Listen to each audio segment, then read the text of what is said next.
Hello, everybody, and welcome to our third lecture in Chapter 4. In this lecture, we're going to take a look at how, over the period of our government, how we've actually developed federalism and how that relationship between the states and the national government have developed over time. All right, so let's get started. All right, so in the early stages of our government, we had basically this fight for who should get control, who should have more power, the federal government or the state governments. And this was pretty much regional based, depending on where you live. The more northern people like Alexander Hamilton and John Jay favored stronger federal government, whereas more southerners like Thomas Jefferson and James Madison, they viewed that you should have a more states' rights based system, or the power should go more to the states. So we had this conflict that was going on, and basically we had to figure this out and how this relationship is going to work. And because of this difference of interpretation and these different viewpoints, our interpretation of federalism has changed over the years to fit what's actually going on, not just in our country, but globally as well, because there's so much stuff that centers around what's going on. So, everybody believed there needed to be a federal government, but the big conflict was how much power that federal government should have. A lot of people feared centralization. They feared that if that were to take place, then the democracy and republic would be lost, and you would have basically a government that would be like that of the King of England and what was going on in Europe. And remember, the Americans had just fought and won their independence and didn't want to go back to that. So there's two positions that develop. There's the states' rights position and there's the nationalist rights position. They're pretty straightforward. The states' rights position means that you are somebody that favored state and local action pretty much in all matters, whereas the national rights position, you favored the federal government handling actions in pretty much all matters. All right, so let's talk about the states' rights position. The man on the top of the screen is Roger B. Taney. We're going to talk about him here in a little bit, but you do need to know his position for the test. It's a specific test question talking about who he was and what his position is. So there's a position in the states' rights as they believe that our government was a compact among the states. So therefore the states themselves, since they had created the national government and gave it its powers, they should have control and the national government's power should be limited. So basically any power should go to the states whenever possible. And that the national government really was the agent for the states. They would deal what the states wanted as a bid, or like they would do the states' bidding. And primarily they also viewed it this way because they thought that the states' governments were closer to the people and better suited to actually help them in fix their needs because they were closer. Now, Chief Justice Roger Taney supported this view. This is something that's very important. Specifically, if you look at the years that he was the Chief Justice on the Supreme Court, 1836 to 1864, this is going to be the period in American history where we're going to go through the sectional crisis and then the Civil War. And that's significant because his positions and his actions, as well as the courts, are going to dictate a lot of the cases and actions of the federal government, at least from a judicial standpoint, that are going to help lead to kind of the division that's going to lead to the Civil War. Most notably with his decision and his opinion in the Dred Scott case in the 1850s. All right, so let's move on to the nationalist position. The nationalist position rejects the idea that the Constitution is a compact between the states and says that it's actually there's a federal government to facilitate everything and work and help the states. So the national government has the power. So their argument is that really it's the people, not the states themselves, actually created the government at all levels. So therefore, the national government or federal government should have the control. And they also believe that the express powers in the Constitution needed to be expanded as necessary so they could carry out the will of the people. Again, one of the main reasons why in Article 1, the necessary and proper clause, or what we know as the elastic clause, is a very important trait for our government, but it's also very important here to help support the idea of the nationalist position.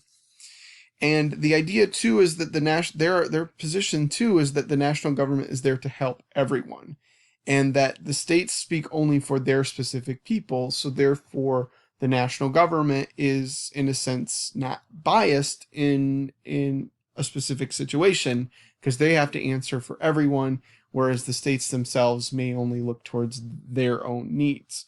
And this is actually something that's very important. We're going to take a look at here in class, or actually, you guys possibly have already taken a look at this case, McCullough versus Maryland. This case establishes the nationalist position, the supremacy clause, and that the national government has power over the states.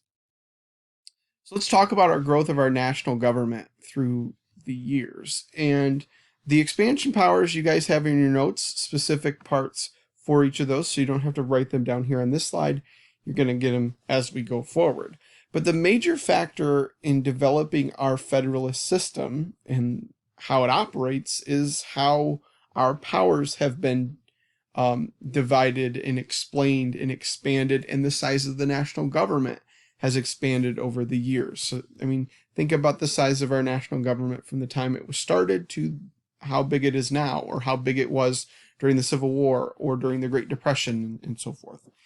But here's the nice thing, is the flexibility of our Constitution is really what allows our government, really at all levels, to meet the needs of our nation, specifically a modern nation, as we have all these different aspects and institutions and events and actions that are actually happening all the time, and that flexibility is very important. And most notably, this political cartoon here is supposed to kind of help you guys understand that concept. Is if you look at this here, you have national crisis as the storm. If you have a rigid constitution, it's going to break, whereas you have a flexible constitution, it will bend and go with the actual situation. And that is, in a sense, the beauty of what our constitution and government is, although we're having certain issues because of political parties. But we've talked about that before, and we'll talk a little bit more about that in the upcoming units. All right, there are three expansion provisions we're going to talk about for our national government. They're war powers, commerce regulation, and taxing power. So let's talk about the first two of the provisions. The first one, war powers. Our power to wage war has expanded. And the big question there is why? And this is a simple one. Basically, why has our power to wage war expanded? Or in other words, how? I mean, think about technology. I'm not going to say and discuss all that many, but you guys can kind of come up with those ideas and examples. I would write one or two down, brief explanations of how this has actually changed, or how our powers have expanded from a war standpoint.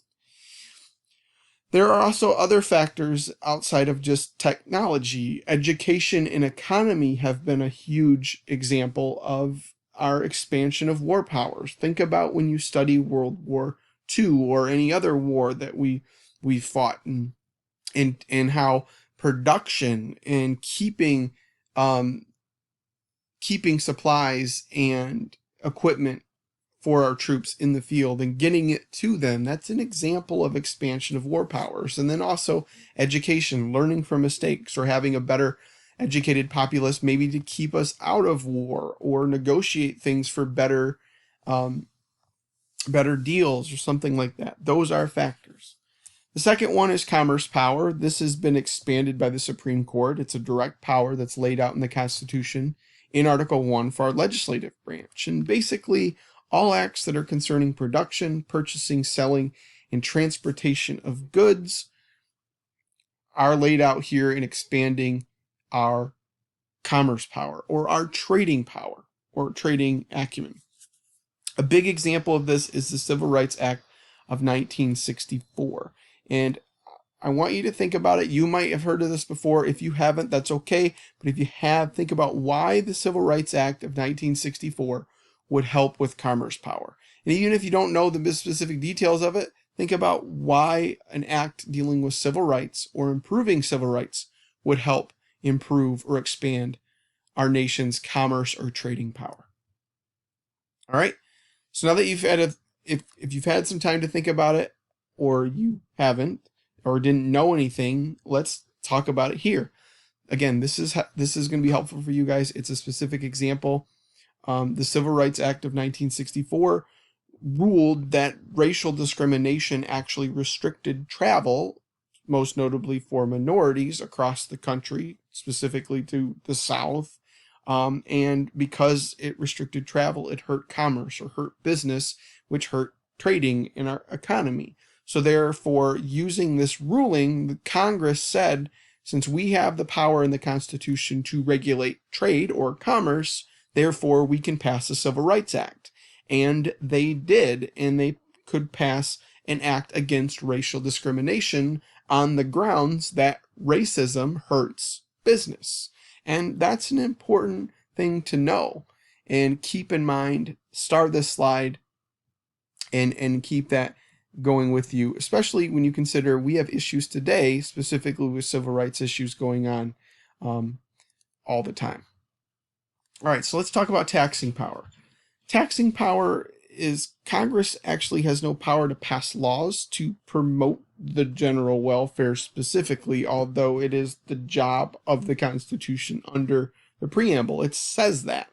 But over time, this has changed as we've developed tax laws and new amendments, specifically the 16th Amendment, which says gives the government the power to tax people's incomes. This is an example of how our taxing power has expanded, or at least the government's taxing power, because income tax, you're taxing everybody's incomes, it goes to the government. That's a major source of money.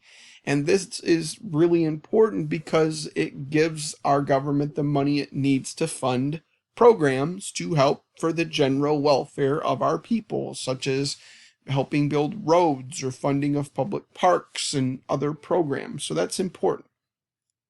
Now, through all of this and how we've developed tax laws and understanding and amendments to dealing with taxes, our national government's authority on taxes has increased, such as taxes can help regulate businesses. So like, for example, depending on what type of business you are, like a corporation or an LLC or what have you, or nonprofit, that can help regulate your business depending on what you are. And taking those taxes can actually influence the adoption of programs. So in a variety of ways, whether it's through a business or whether through a local election, such as here pay for this, if we're going to pass this funding for like a community project or what have you. Skip that. All right, so just a couple more slides here. Next one is federal aid. So federal aid is important. So as we've grown as a government, the influence that federal aid has had on state and local policies has grown.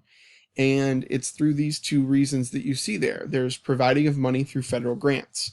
Now, a grant is important because that means that the states don't have to pay it back. The federal government gives them the money, it's theirs.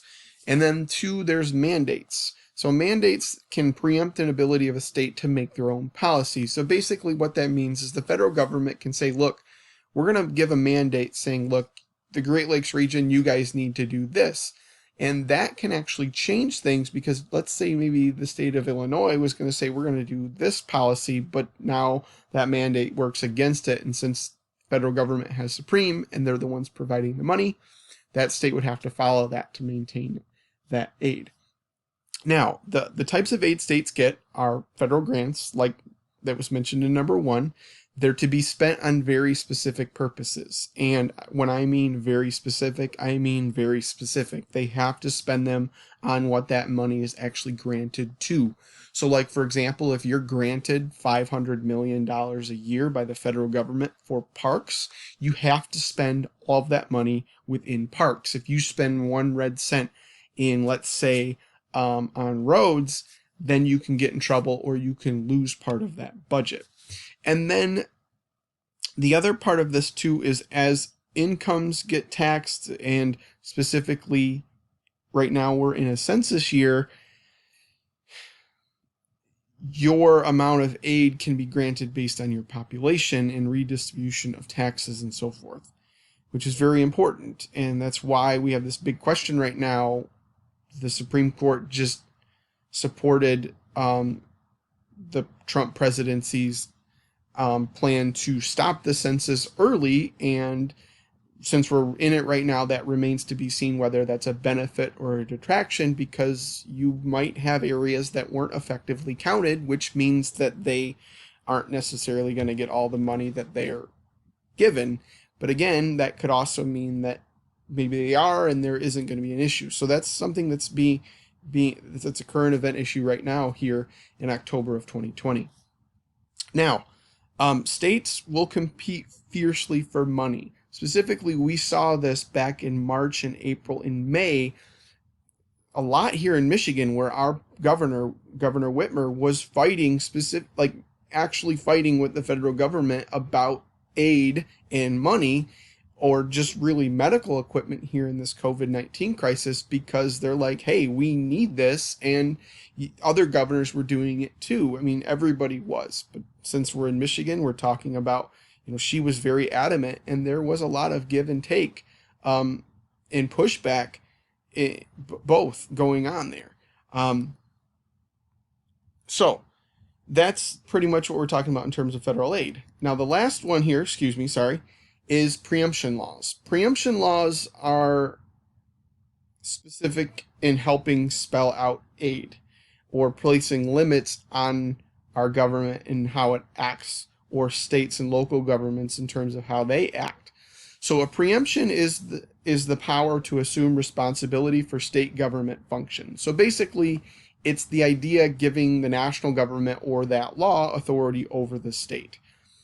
I'll give you an easy one. It's on the screen, both in its name and then in the picture. The Nutritional Labeling and Educational Act, which was passed in 1990, is something that actually follows this preemption law, saying, look, the national government, state governments, local governments, you are preempted and have authority over you by this act, saying all food has to have a nutritional based fact on it. Now, preemption laws can limit states and local governments through restraints and mandates. Also, outside of preemption laws, restraints and mandates that are put on by the federal government can help restrict the state and local governments. Basically, what do they mean? A restraint is it prohibits an exercise of power. It basically says, look, you can't do this. You can't exercise this power. A mandate is saying that you have to provide a service or an act to meet minimal standards. Again, something that kind of like what we talked about here, a mandate preempting policies, saying you have to meet certain fields or certain criteria to get that money or meet this law. Again, basically the biggest one here that I can tell you, like a government mandate, is the law that's put in forth that all buildings have to have wheelchair accessibility. Okay, now these laws can prevent enforcement of state or local laws if taken into account. And again, that's where this idea of federalism and this relationship needs to work itself out. And we're kind of seeing this with COVID right now, whereas you have states that are saying, look, you need to wear a mask, where the federal government, specifically Trump, is saying, no, it's not necessary for you to do so. But then people are pushing back against it. And the state government, the governor, or the actual state government says no, but then local governments are like, no, you need to wear a mask. So there's these are kind of some things that we're talking about. And then these laws also help Congress pass the burden of paying for mandates to the states. So like if you have to pay based on a mandate, the preemption laws and so forth actually put the idea on the state saying, or put this onus on the state saying, look, you have to pay for this if there's anything that needs to be paid for. I know it can be a little confusing on this specific topic, so just make sure you understand what preemption means and know an example. All right, guys? All right, I'll see you in the next one.